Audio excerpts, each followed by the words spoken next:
motion and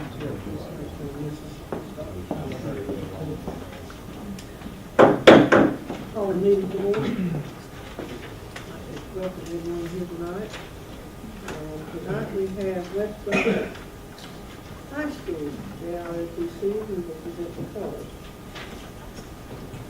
Gary, goes. That's the mark.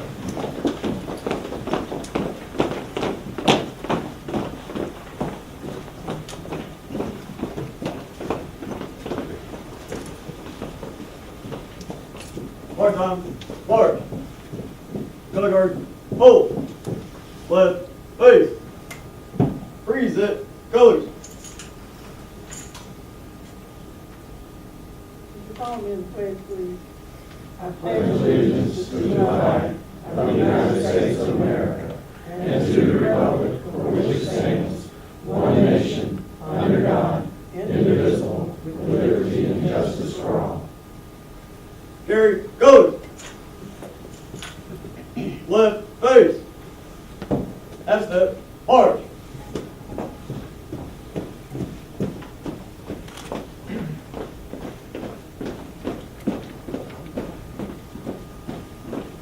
Guard, hold. Ball up. Thank you. Would you remain standing while Mr. Thorson gives the information? Let us pray. Our Heavenly Father, we give you thanks. We give you thanks for allowing us to be in this room today to discuss issues that will include all the children here in our school district. Continue to give us the faith, the wisdom, and the courage to make decisions that will bless you and those that we serve. In His name we pray. Amen. All right, the rules for this tonight is beginning with the National Association for Career Pathways Leadership, NACPL, Jerry Smith, coordinator of the Center for Advanced Studies at CCS and DCC. Perhaps the board members, I wanted to go to your left into that open area where we can receive our guests this evening.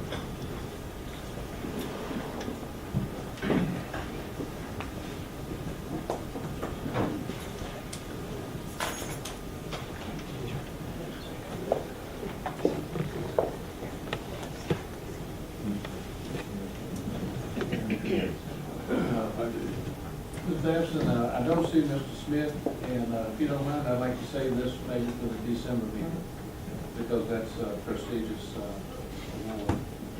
award. Board members, next, we want to recognize a wonderful long-time employee of Brunswick County Schools who has retired. Faye Nelson, would you please come and stand with, right here with the board members while I talk about you for a minute. Ms. Nelson began her 39-year career in public education in 1973 in Brunswick County Schools. She taught for 18 years as a teacher at Leland Middle School and at Bolivia Elementary School. Ms. Nelson was assistant principal at Lincoln Primary School and principal of Lincoln Primary and Virginia Williamson Elementary. She was the principal that opened Virginia Williamson as a new school. She then came to the central office and was the executive director of elementary education for 10 years. Faye, we miss you already. We're surviving without you, but your name comes up all the time. And you have many friends, admirers, colleagues who have gathered tonight to express their appreciation for your career of 4 decades. And you were someone who had that wonderful combination of whatever it takes for students to give them the best education that you knew how, and you had that sense of humor so that when you worked all of us very hard, we loved you for it. And you were a person that upheld the highest standards of public education. And the children of Brunswick County and the entire community are in your debt. We wish you well, and we can see you are enjoying your retirement. And I have something to give you that I didn't carry over here with me. There's a little box of it.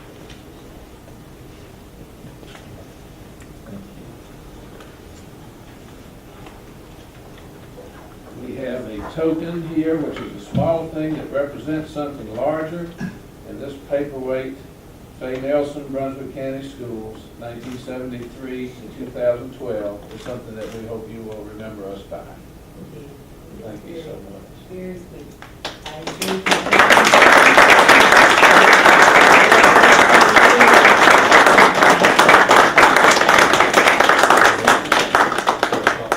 Where were you at? Walmart? She's Yeah. in the teen section. Yeah, I'm blue telling you. jeans. I can have one picture. No, I know, but if you don't understand, you have to take a picture. Probably money shot.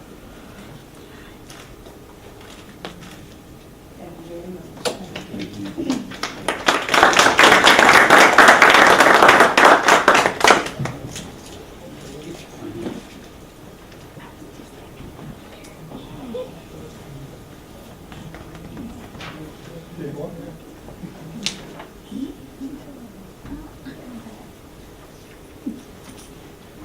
Now, board members, we would like to recognize schools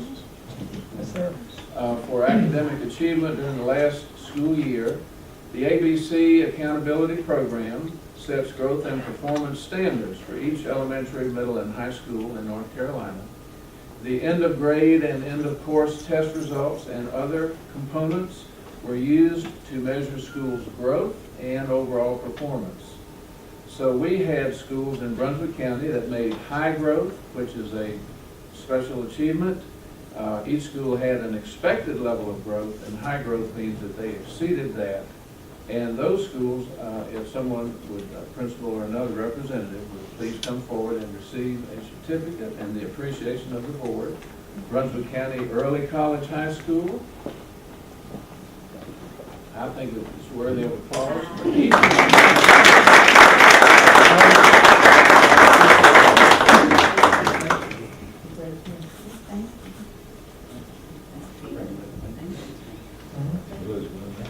We're working on it. If you just hold, we'll get one group picture at the end. And high growth Lincoln Elementary School.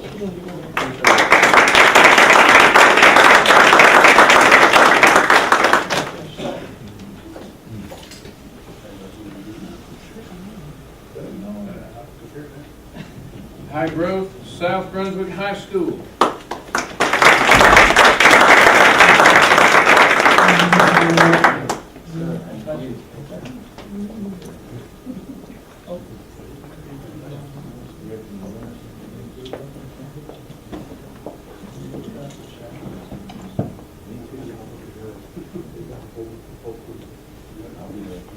High growth South Brunswick Middle School.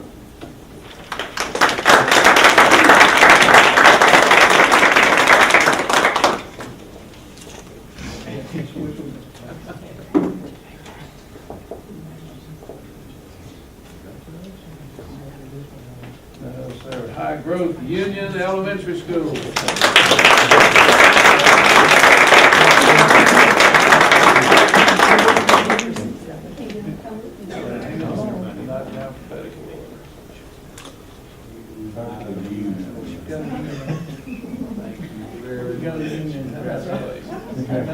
Principal Smith.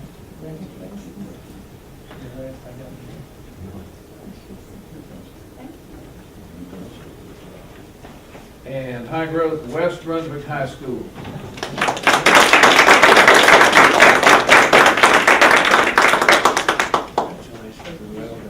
Thank you, sir.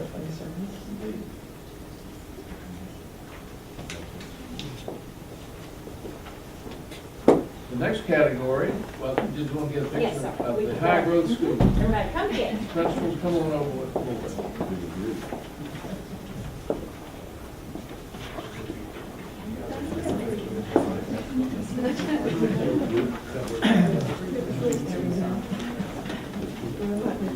All right, no, I think we got you there. All right, you can see me, I can see you.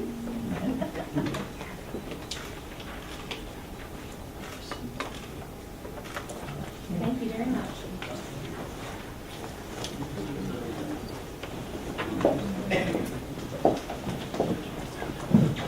The next highest category under the ABCs are schools of distinction.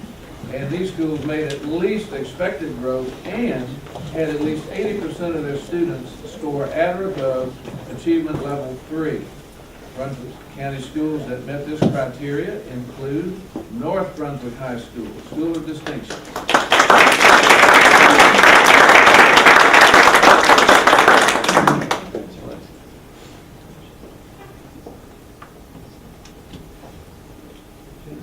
School of Distinction, South Brunswick High School.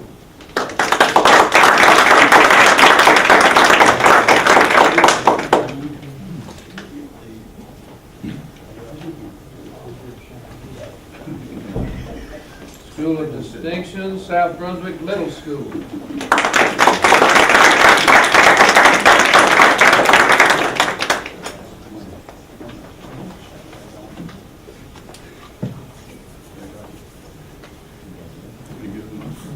And School of Distinction, Waccamaw School.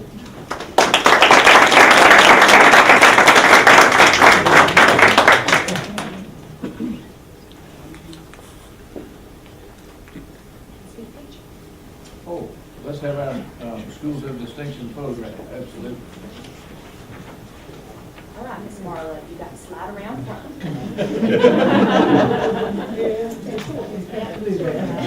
Perfect.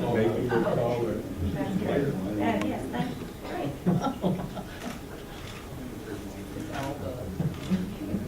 I heard that.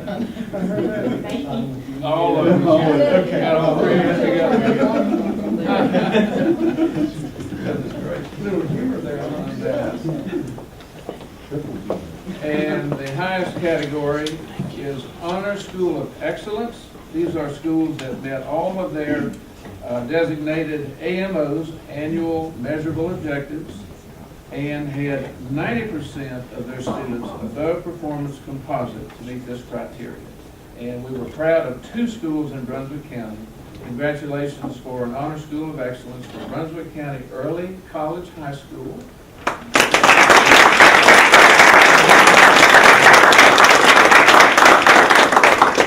And the Schools of Excellence, Honor Schools of Excellence also get this handsome banner. Listen for Roll around. Listen for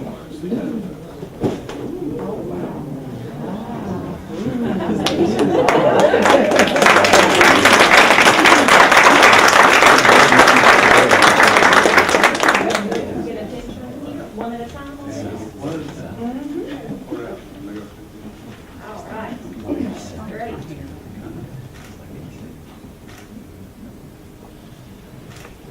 Thank you. Yes, it will. Thank you. Thank you. And our second Honor School of Excellence, Union Elementary School.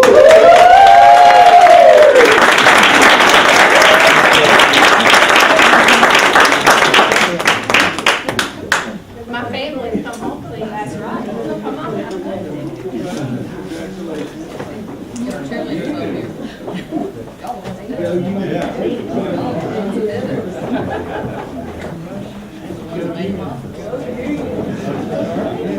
This is my Dawson family. Come on, Dawson family. Squeeze everybody, get around. Here, y'all get behind me. Y'all hold it, man.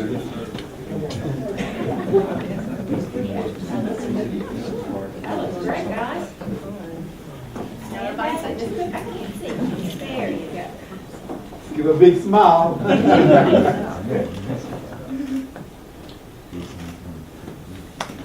Fantastic.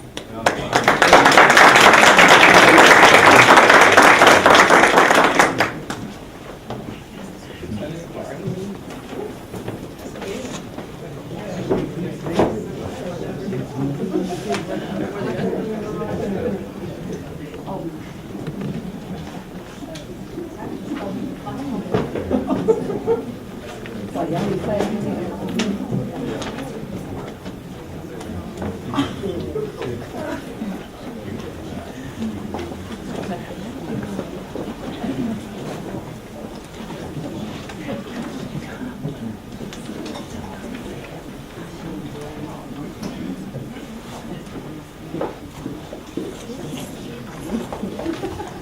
I want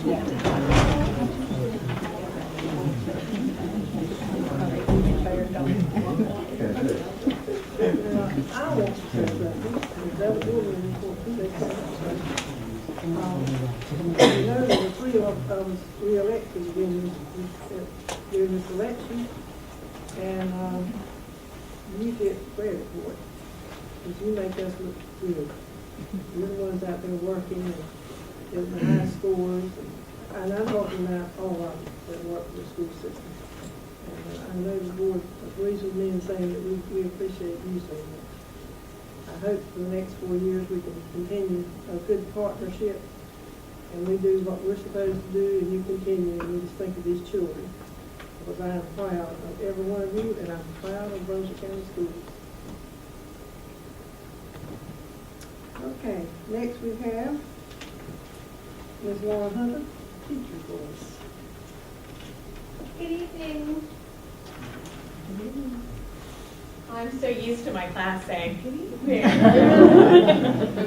My AP third period kids today didn't respond the way I wanted them to in that way, so we practiced 3 times today.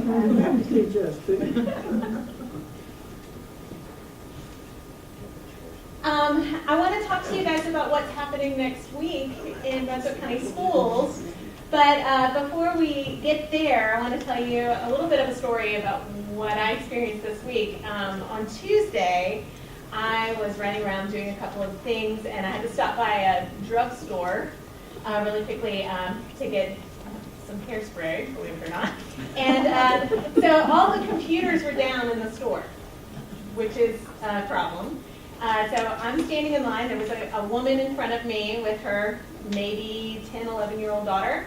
And there was a clerk behind the counter who was having a meltdown moment because the computers were definitely not working. And her meltdown moment was about figuring out sales tax, because she had added up all of the tally for this woman, but she couldn't quite remember how to figure out percentage. I could tell she was standing there, and she knew that she had studied that at some point in her educational career, but maybe that was 30 years ago, and she couldn't quite conjure it. So she was having a meltdown moment. The woman who was in the line was trying to help her, but she couldn't quite conjure how to do it either. And I'm watching the scene play out, and the 11-year-old kid rolls her eyes and says, I've got this. And steps up, totally figures it out by whipping out her cell phone, using the calculator. And the woman is looking at her dumbfounded, and she said, you can download an app to do it.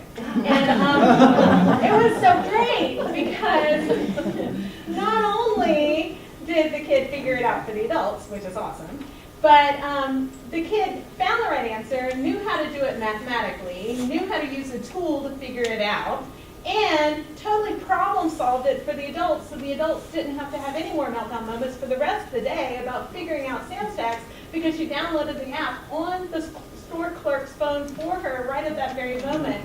And I thought, if only I could bottle this story and make it work for people in the public to see what public education is doing right now, because it was so exemplary of what we're doing. We're teaching kids how to find the right answer, how to use tools, and how to problem solve to make those problems go away for the community using critical thinking skills. It's everything the Common Core does, and it was great. It was a moment just right in front of my eyes. So that story is great.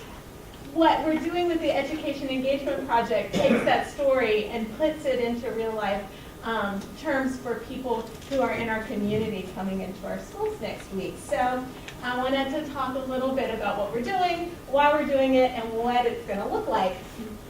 So I conceived of this project. I know I talked about it with you guys 2 months ago, I think, because I really am passionate about changing the dialogue that we in the education establishment are having with the public who entrust us with their kids and with their tax dollars.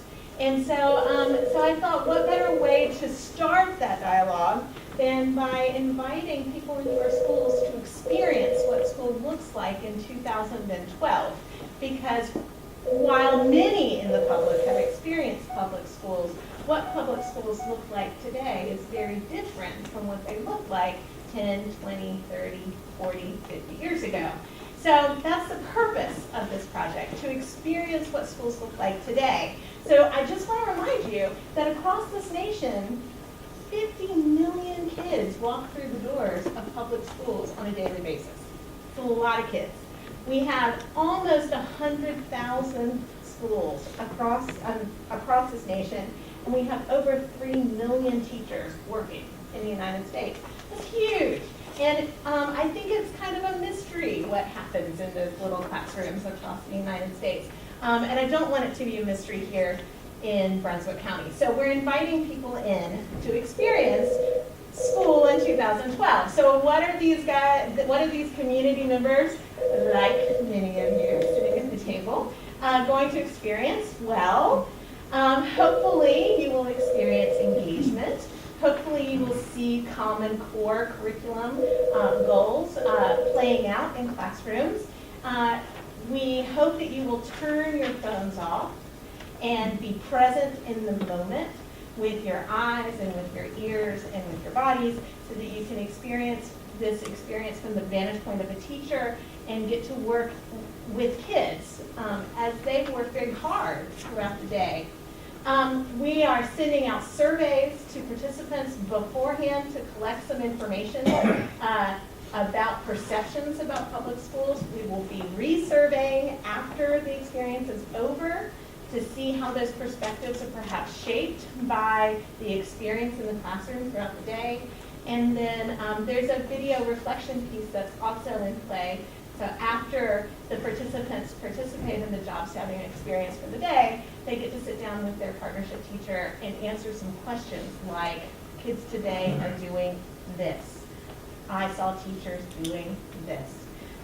So we're hopeful to gather some information that will help us in the education world make better choices about how we engage the public about this very important dialogue about public education. So here's what's happening. Here's who's showing up. On Tuesday, November 13th, we have all of these different community leaders and cabinet members from Brunswick County Schools walking through the doors of these schools across our county. So that's happening on November 13th.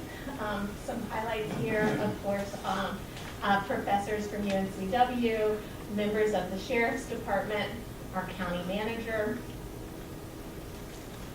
On Wednesday, the 14th, we have these folks who are coming in. Mayor from Sunset Beach, Ms. Babson, Mayor from Navassa. On Thursday, on the 15th, we have these folks who are coming in. Catherine Cook, Board of Education member, is going to be in my son's kindergarten class on that day. I will make sure he is well behaved. I will.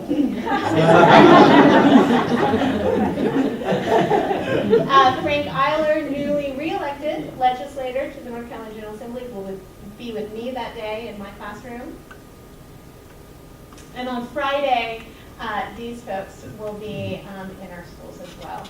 So we have 26 different members of the community who are coming in, and honestly, every day we get another person who accepts our invitation. So we've been scrambling, that's why you see to be decided, because people are communicating with us daily that they want to come in. So we're trying to partner them up with teachers around the county, which has been just really magical to watch unfold. So while we're doing this engagement with community leaders, we have sent out an opportunity for students around Brunswick County to send thank you notes to teachers. And to date, we've collected over 800 different thank you notes from students across Brunswick County. And truly, when I'm having a rough moment I pull up this database and read these thank you notes to these teachers across this county, and it's just, it makes me cry. It's a wonderful experience to see what kids are saying. And what's so magical about this is that some students have thanked teachers who are long ago gone, in retirement, gone to other counties. We have 8th graders who are thanking their kindergarten teachers. We have high school students who are thanking their bus drivers. So it's truly been a transformative experience for me as an educator to see what these kids are using with their voice to say about how this education experience has been really important to them. These thank you notes are going to be published in some way, shape, or form in the Brunswick Beacon, in the State Court Pilot next week, in the 2-page spread advertisement. They're also going to be made available to all the teachers on our Brunswick County Schools website, as well as the public, to see what students have to say about this experience in our schools. We will be pulling everybody who's involved in the Education Engagement Project in for the next board meeting on December 4th, where we'll recognize them, and we will get to see the results from those video reflections and from those surveys and from the testimonials about what this experience has done for shaping the dialogue about public education in this county. I'm hopeful that it will be a positive experience for everybody involved. I shouldn't say hopeful. I know that it will be a positive experience for everybody involved. And I look forward to having Representative Eiler come and see me next week. Are there any questions about this process as it unfolds? Wonderful. Thank you. What's for lunch? What's for lunch today? Pizza? What's for, oh, I don't know. I'm thinking square pizza. Square. Yeah. Thank you so much. Beefaroni. Thank you so much for something. Thank you. This sounds exciting, and I just want to thank you for coming up with all these unique and why it is to let the community see what's happening in our schools. Okay, next we have Ms. Jessica Winsky and Media Montgomery Review. And it's my pleasure to see you all tonight and share with you a few of the things that have been happening in our system since we last saw one another.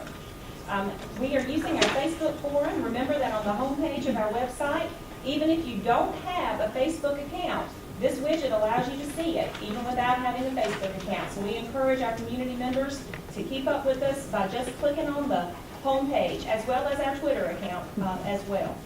But this week, particularly some highlights. I love it when our schools will let us know about the activities that are happening in their schools. It's just another way that we can promote things. Belleville Elementary School is actually having a health fair tonight for their students and their families, which is a wonderful opportunity. We actually also, again, have advertised the foster care training, the foster parent training for the Department of Social Services. You can see that people are already seeing that. That was an earlier post this afternoon. South Brunswick High School is honoring veterans tomorrow in their 4th annual Veterans Day remembrance tomorrow at 9 o'clock in the morning. And you also see that the South Brunswick High School aquaculture program actually won 2 back-to-back awards. They were actually taking down the award at the Cape Fear Fair and Expo for the Best in Show award when they found out that they were also the winner of the Cape Crocker Award.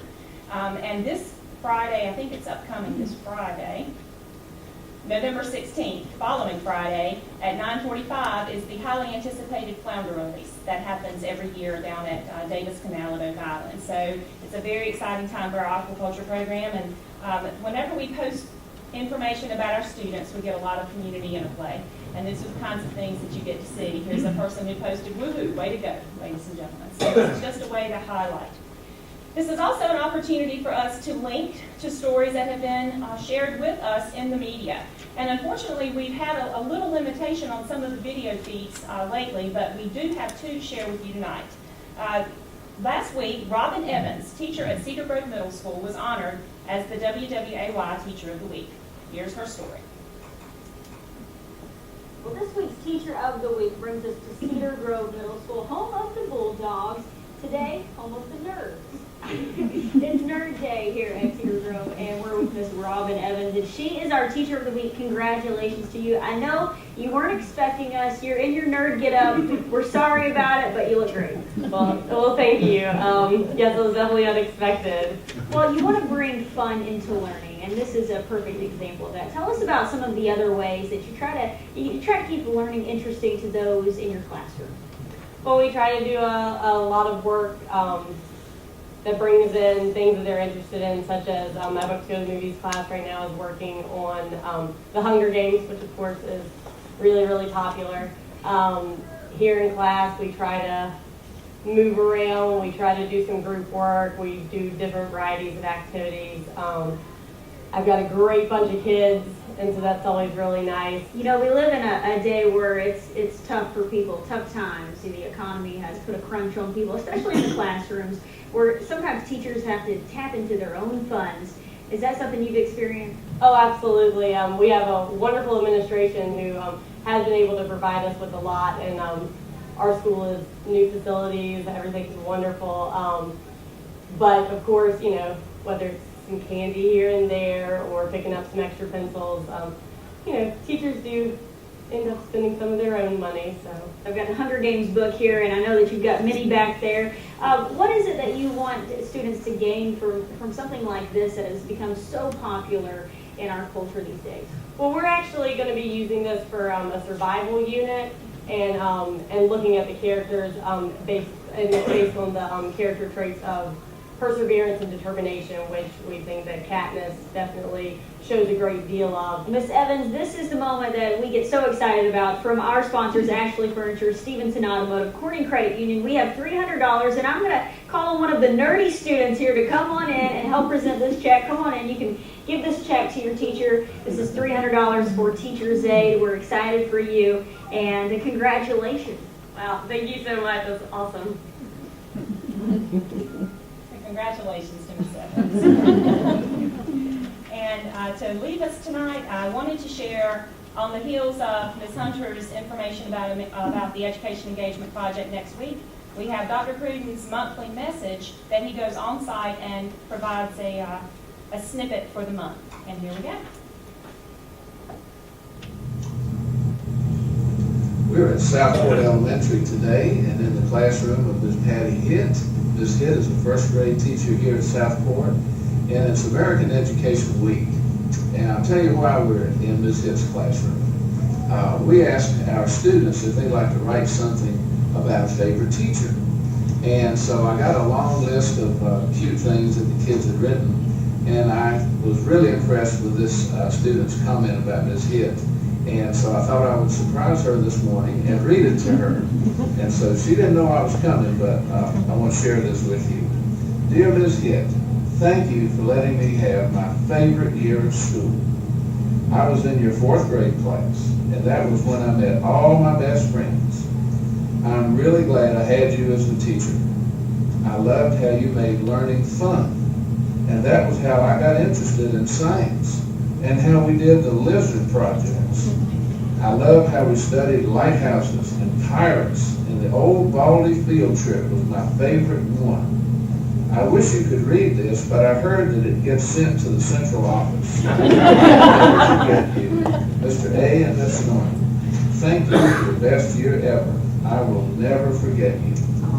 This was written by a student who's now in middle school, but you obviously made quite an impression on that child that they will never forget. That's wonderful. So I just want to point out that what the child talks about, how you made that child feel welcome in class and loved, and that she was special, and you did interesting things, hands-on things that they would never forget.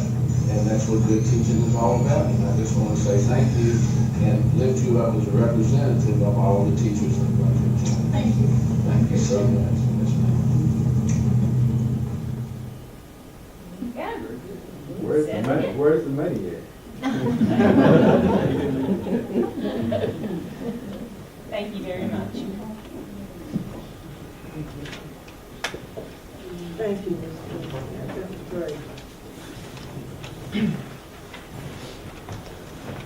All right, Next, we have meeting approval of the meeting agenda. I hear a motion to approve the agenda, unless changes or additions. Madam Chair, If I could, I'd like to revise an item on the consent agenda that was placed on there from operations.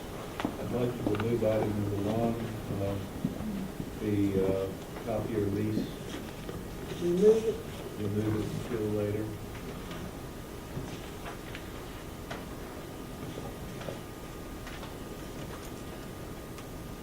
Any other changes?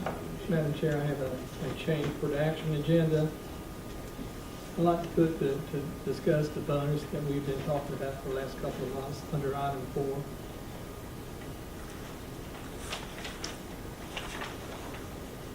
All in favor? The bonus for all employees, that's correct.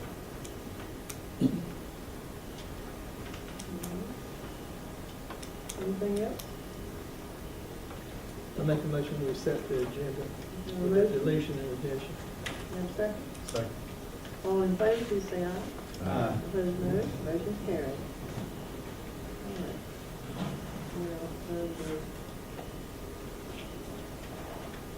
We have one item under consent item, so we need to approve that.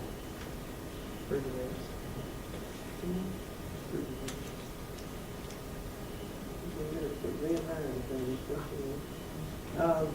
First, let's have approval of minutes for October 2nd, 2012, regular meeting. Move to adopt the minute on October 2nd meeting. Second. Second. All in favor, please say aye. Opposed, no. Motion carried. Now, we have one consent item. We have a motion to approve the consent item. So moved. Mr. Miller, do I have a second? Okay. Thompson. All in favor, please say aye. Aye. Opposed, no. Motion carried. Under action items, purchase of modular classrooms for North Brunswick High School. Ms. Babson, we're requesting that we are allowed to go forward with the purchase of 2 additional modulars for North Brunswick High School. This is in response to the growth that school has seen. They are over capacity by about 120 students, and there's currently 11 teachers on cart. So this doesn't completely solve their problem, but will ease some of the overcrowding there. I have a question, Madam Chair. How many, what is the largest grade? I don't have a breakdown by grade scale. Probably not. 11, Yeah. you said? Probably 9. 9. Yeah. What is the capacity of that school? Without the modulars, about 870. You've got roughly 1,000 students there now? Yes. Where would those modular units be placed? Well, the space that we've picked out would be kind of adjacent to the media center, in the rear of the building, kind of close to where there's 7 modulars there already. And this would be just kind of around the corner from where those are. And all of those modulars are being used now? Yes, sir. So that would give us a total of 9 there? Yes. Madam Chair. Of course, this came through committee, operations committee, and they are overcrowded, and we have to Well, do it sounds something. like it. But also, Mr. Miley had said this, but this is for a complete setup, correct me if I'm wrong, with the brick underpinning and on a concrete foundation and all this stuff, so it's, Do we have any modular units that could be transferred from one school to another? No, sir. yes. We've been selling them off as they've been aging out.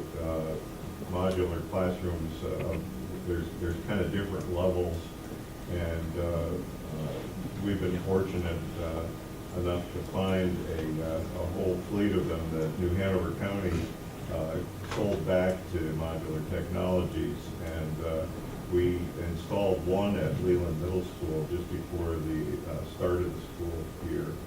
And I think that, the quality level of these is really very good. You know, none of them are gonna have a really long lifespan, but, you know, the ones that we have in place right now are mostly at the high schools. A couple around that we haven't moved. Our inventory has gone down by about 30 classrooms over the last couple of years because of Cedar Grove and Town Creek Elementary School. And it's only been this year that we are seeing some growth happening in the North End. Probably because of the influx of younger working people in that area. And we are currently in the process of having our demographic study updated in conjunction with, you of course know we're working on the master plan. So it's likely that we're going to have to come up with some additional high school seating to take care of the bubble that's moving up in the larger cohorts from the lower grades. But these are the North and Leland Middle School are really the first two where we've started to feel some pinch. And I think you're going to continue to feel that. You know, as I ride around the county a lot, the north end of the county is definitely still booming, and I don't see it letting up anytime soon. The interest rates are low, there's people moving in every day. Yeah, And well, we'll continue to grow. that's kind of, we believe the same thing. Yeah. That, you know, the child-bearing age parents that are moving into the North End, more apparent than everywhere else in the county.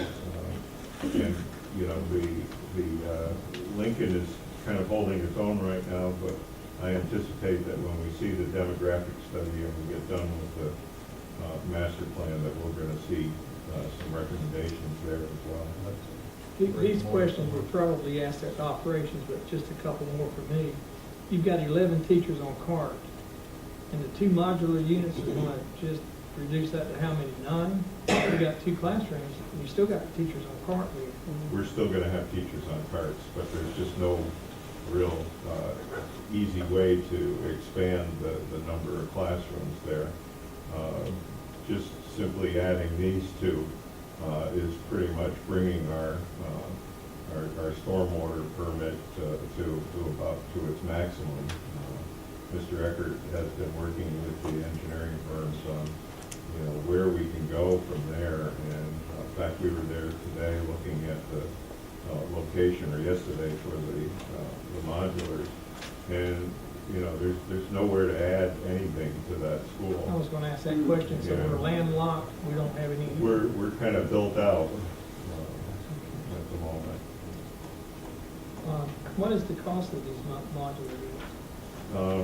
Craig has 34,000. Yeah, 34,000 a piece. Does that include the decking around them? Yes. Yes, that's turnkey. That's turnkey. Air and heating. It Yes. does say a 3-ton heat pump. Yeah, if you haven't seen the one at Leland, that's kind of a really good product. I wish we had found it before. I mean, you know, it's got hardy plank on the siding on the outside and the skirting hardy plank.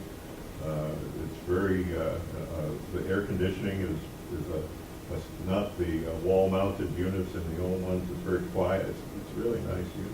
The unfortunate thing about that is they're out with the elements where the students have to go out, weather the Yeah, elements. it's not ideal, that's No, it's for sure. not. I'm certainly looking forward to see what our study shows us. Yeah. Because we hear on the one hand sometimes that we are increasing, and then on the other hand, it looks like we are increasing. So I'll be interested in the numbers. Well, it's been flat for so long, and then all of a sudden we're seeing, you know, and I think that what, and I'm not the demographer obviously, but I think that if you look at the spurt of growth in additional enrollments that we've seen in Leland Middle and in North High, that says to me that there's an older working family that's moving into that area. So It'll be a very good thing to share with the county commission. even if both boards getting together, or liaison committees, of what our needs are. Yep, absolutely. They have restrooms, They do, but we're hoping not to have to connect them. That's very expensive to do. They'll be using the interior bathrooms, which is not such a big problem in the high school because students are moving all the time anyway. So. Okay. Any more comments, questions? Can I hear a motion to approve this purchase? Madam Chair, I'll make a motion to approve the purchase of modular classrooms for North Brunswick. Second? Second.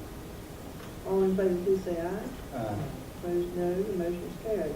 Number 2, WIA Youth Program Memorandum of Understanding. I'm not sure what that is. I guess I'm going to find out. Who is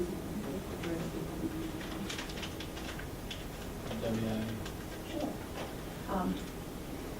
The WIA came and spoke at Curriculum Committee, and they are an agency that receives funding to provide additional support services for students who meet some criteria for being considered at risk.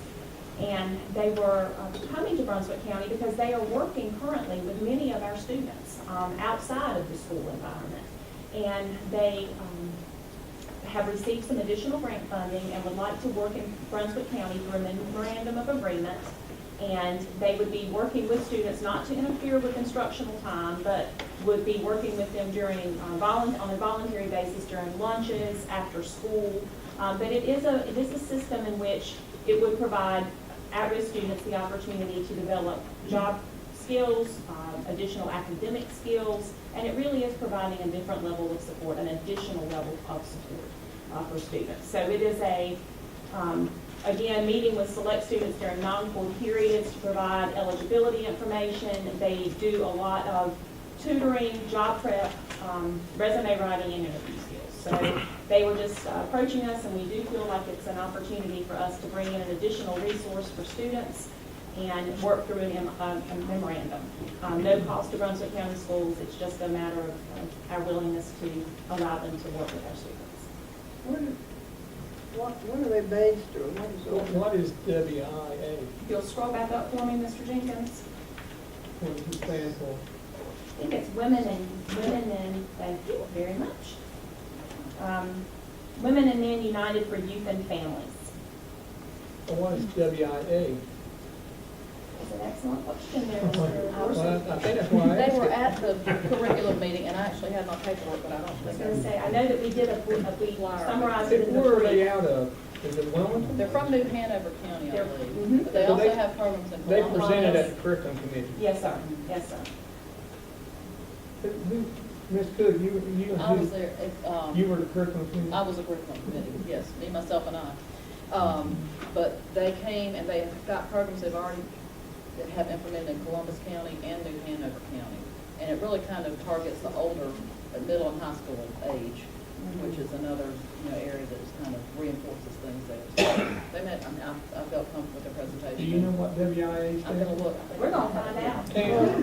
And how often do they come into the schools? Every day? No, It's on sir. an as-needed basis. That's correct. So who makes that determination as needed?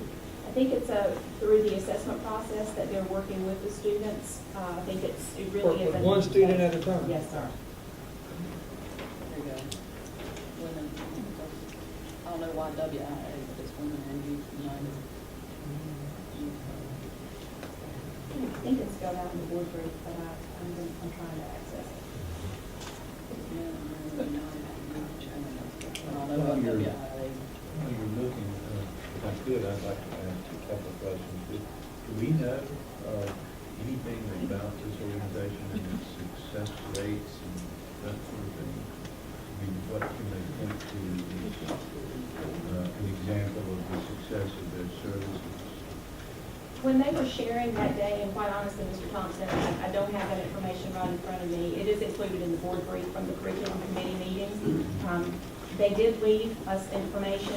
They are continuously funded. It is a program that has been in operation for a number of years and has served a number of students. As far as their actual demographics and things of that nature, I would actually have to ask them to provide that information for us. And the Gentlemen, At the sorry. curriculum committee, I guess they've been checked out as far as allowing them to come to the school. You say they go to Columbus County schools now. Yes, Is sir. this what, the high schools? Middle and high schools, but primarily, I think they were targeting our high school population.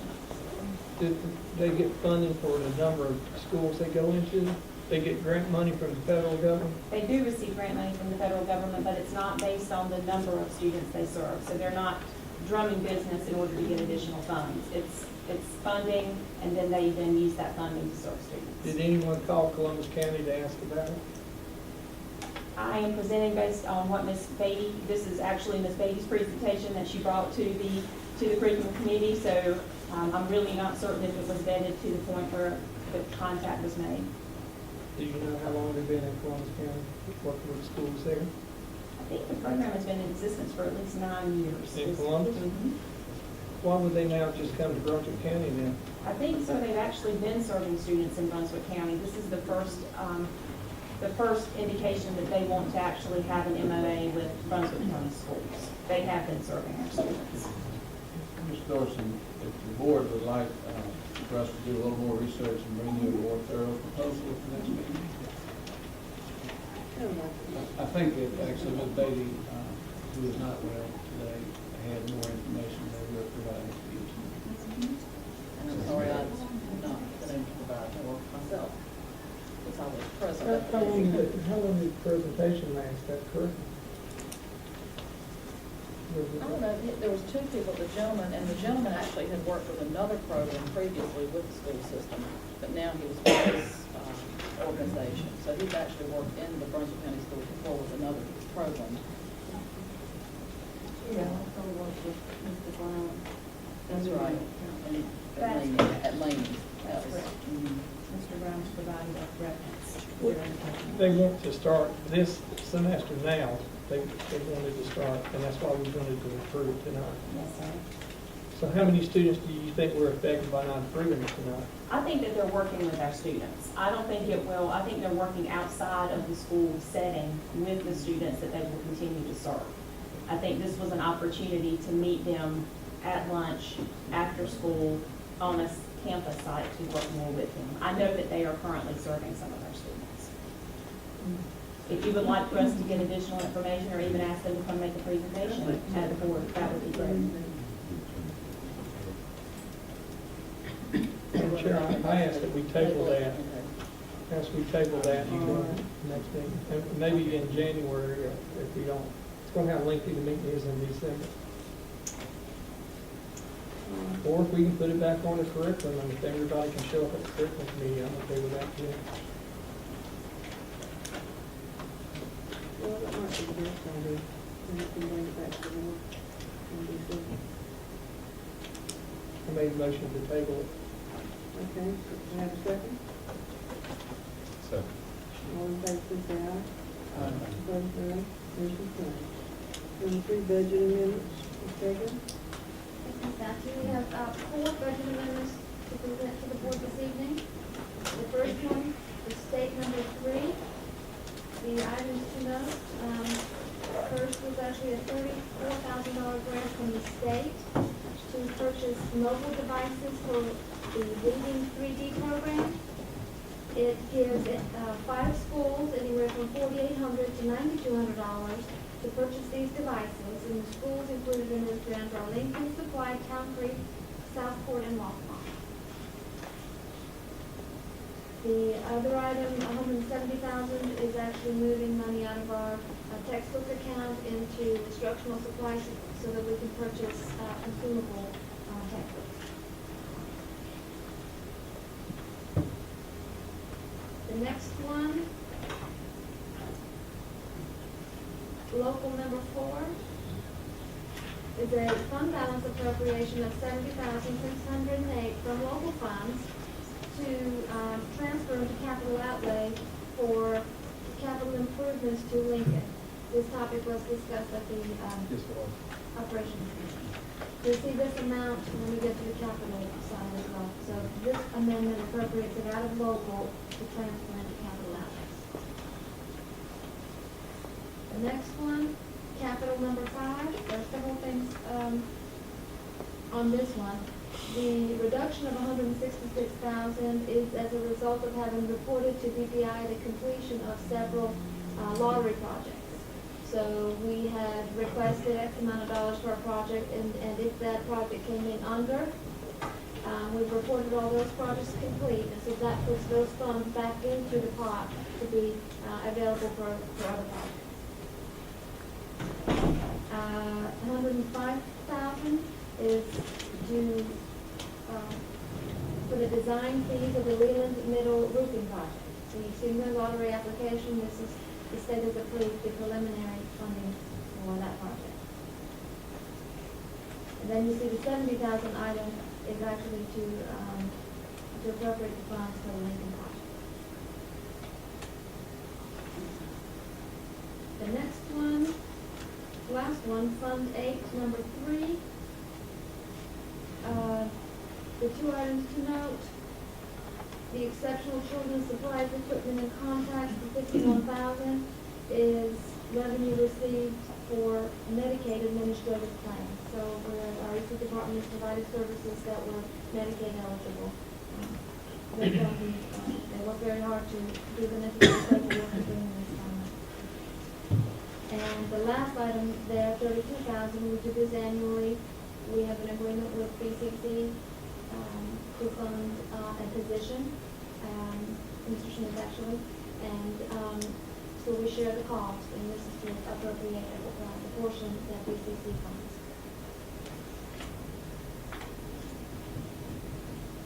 All right. Any questions or comments? If not, do you hear a motion to approve these budget amendments? So moved. Mr. Cook, makes a motion. Who seconds? I'll second. Charlie? Or John? Yeah. John. All in favor, please say aye. Says no, motion carries. All right. Number 4, discuss funds for all employees. Madam Chairman, I added that, the discussion of the bonus, because back at the board retreat, we had discussion on it then, and we wanted to make a determination what we're going to do, at least by November, so the checks could be cut should we approve it.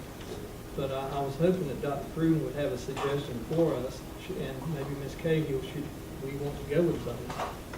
And apparently you do. Yeah, talking with Dr. Cleveland today, some new information has arrived, so I think it will tell us a little more about maybe how much we want to do.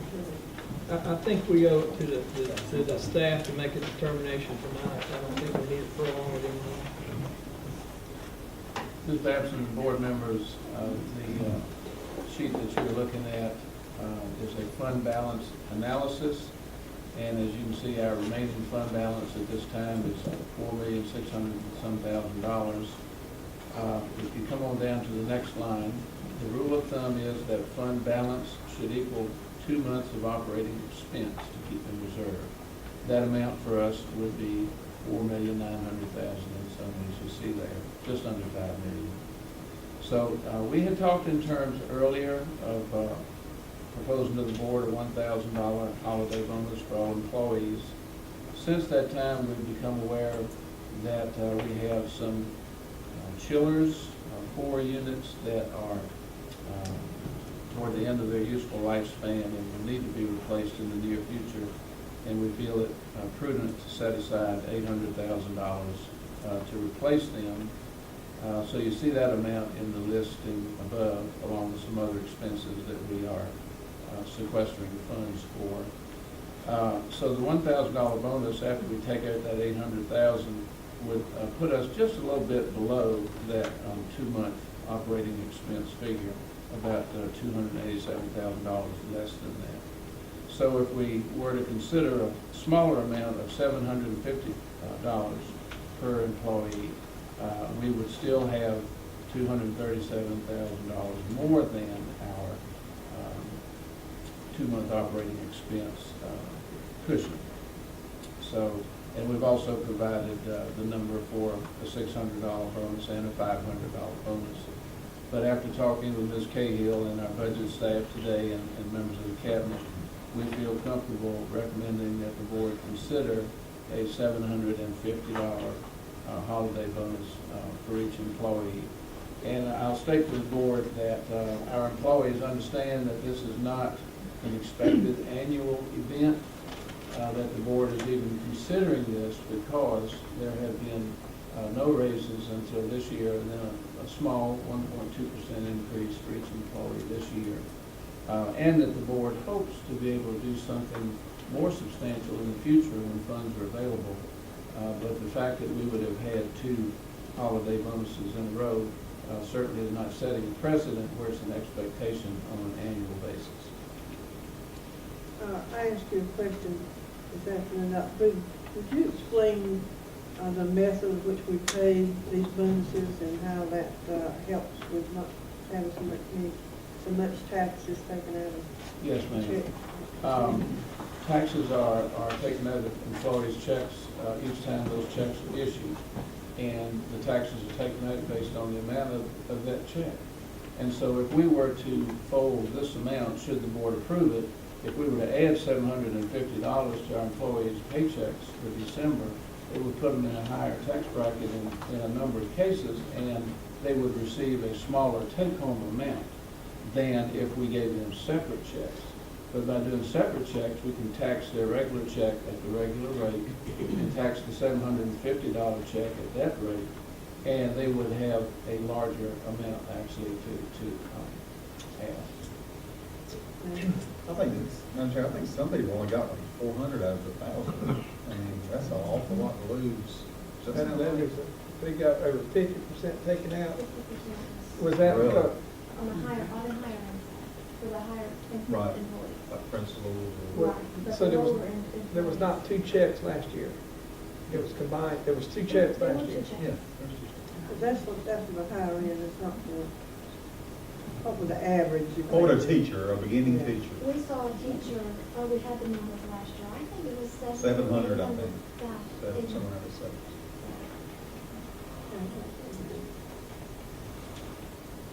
Well, does the board have a motion for? I feel comfortable with the 750. It is a gesture that we still want to continue the bonus, at least for this year. But it is important to understand that we can't have reoccurring expense each year, from year after year. Will you make a motion? I make a motion to allow, to go with a $750 bonus for this coming November paycheck. Can it come out in November? Okay, we need to do December. Okay, I make a motion that we do approve the $750 bonus to come out in a separate check in December. Do you have a second? I'll second that discussion. Why can't they get it in November? Like, Thank when's Black Friday? you. I'm not going this year. I went last year. That drove me all over the world. Yeah. But is there any way possible to do it before then? Because I'm sure most, do y'all go shopping Black Friday? Oh, yes. Is there any way we can do something like that for them? I actually didn't come prepared to do a budget amendment tonight. And so we will need to appropriate the funds. Can they verbally appropriate the funds? Okay.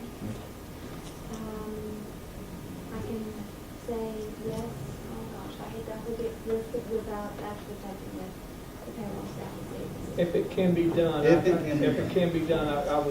I think the board is saying if we can do it in November, let's do it. Yes. Preferably, so payday's not until Thursday, The week of after. Black Friday, whatever it is. So separate check the week before payday. When did we pay last year? In December? With the December. The decision was not made until December. Okay.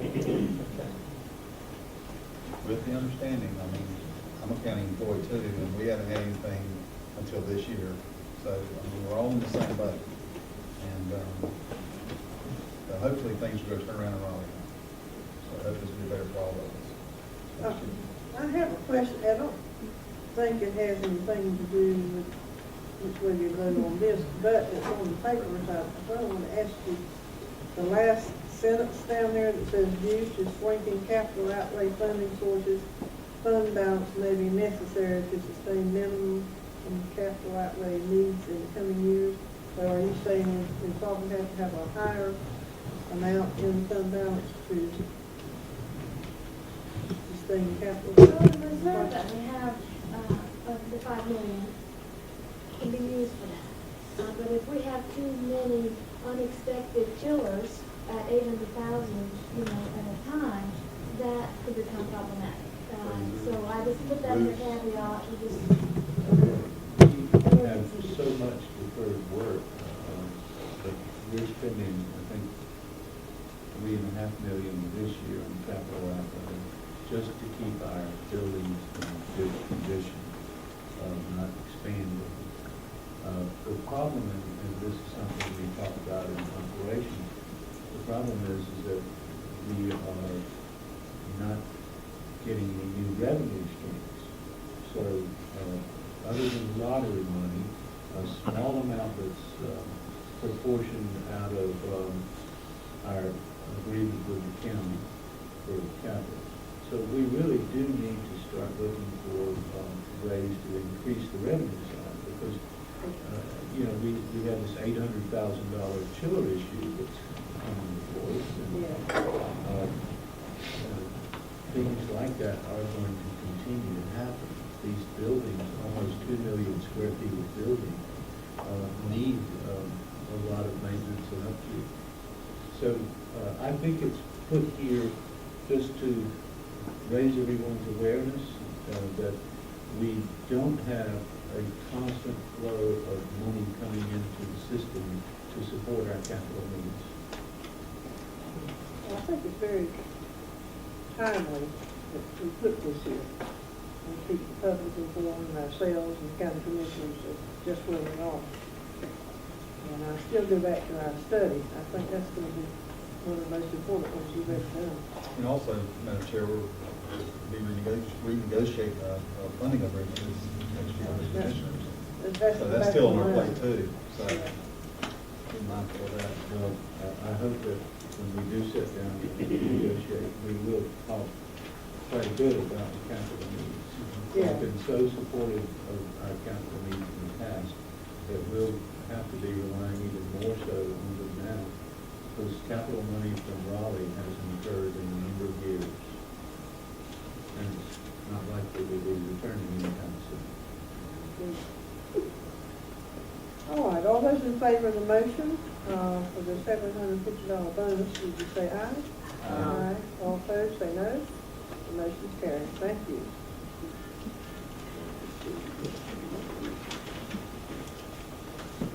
All right, next discussion, announcements by the superintendent and board members. Dr. Clute? Yes, ma'am, Ms. Babson. I shared individually with board members the proposal to have an afternoon board development session on the day of our next board meeting. Thomas K. DeLapp, who is a nationally known board development specialist, is going to be in the neighboring county during that period of time, and has agreed to work with our board. If perhaps we could get together a little bit earlier on December the 4th, proposing 2 to 5, and then we could still have our board meeting at 6:30 that evening. Does a lot of the other board members? Give him a nap time. I think he'll keep you away. He comes highly recommended. And board members, the other item I'd like to mention to you this evening, we have heard a great deal in the national media in recent days about the fiscal cliff, and part of that is a budget agreement that will cause significant budget cuts as of January 1st unless Congress takes action. And the North Carolina School Boards Association has sent all the boards in the state a resolution requesting that Congress take action to avoid sequestration of federal funds that come to every local school system in the country. And rather than read the entire resolution that they've proposed, I would just like to highlight a couple of the numbers here.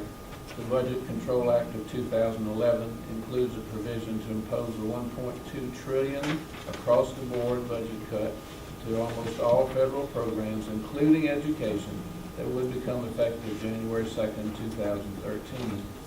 And that includes $835 million for FY 2011. And so the resolution ends with the following statement. Now therefore be it resolved that the Brunswick County Board of Education urges Congress and the administration to amend the Budget Control Act to mitigate the drastic cuts to education that would affect our students and communities, and to protect education as an investment critical to economic stability and American competitiveness. Well, you just saved the biggest for the last, didn't you?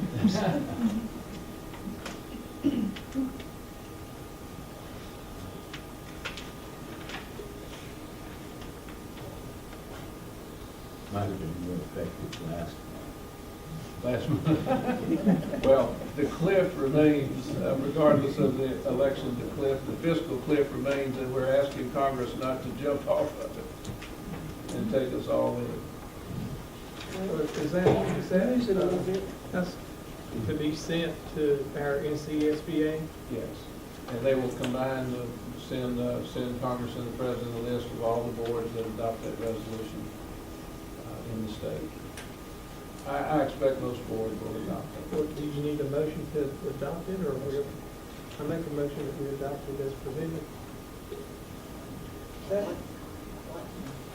You want to finish reading it? I think we should. I mean, Okay. well, Well, you can still do that. You need to have a second. Well, it's a resolution, nothing that's binding. Well, I would want it to say that make their tough decisions and go ahead and make the cuts. I don't want to see them create more deficit spending. That's from my point of view. They need to make their own choices before this, I guess, sequestration impacts everything across the board. When will this be, by what date does this have to be acted on? The drastic cuts to all across the board federal budget take place January 2nd, the next January 2nd, in the absence of action by the Congress. So we're doing this now, asking Congress to act. To forge a budget compromise. Yeah. Both sides to forge a budget compromise, which will probably include some budget cuts and some increased revenue.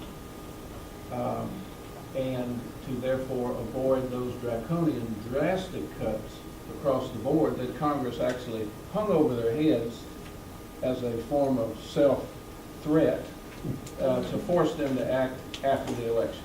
Well, now's the time, and this is just public education's way of saying, let's get on with it. Don't let the hammer fall and everybody suffer more than is necessary. I think we would all agree that they definitely need to resolve it. I think my recollection is that we're looking at a $500 billion defense cut. Yeah. Yeah.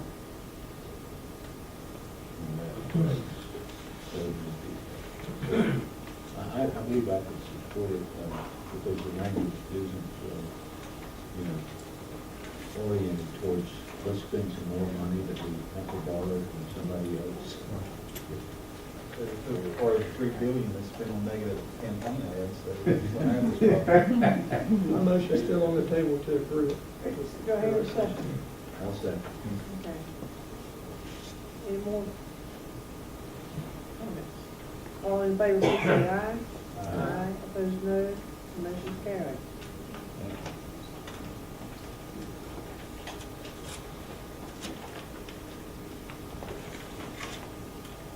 Anything else? We need a motion for closed session. Madam Chair, I make a motion to go into closed session. We have a second. Second. All in favor, please say aye. Opposed, no. Motion carried. Workforce and that,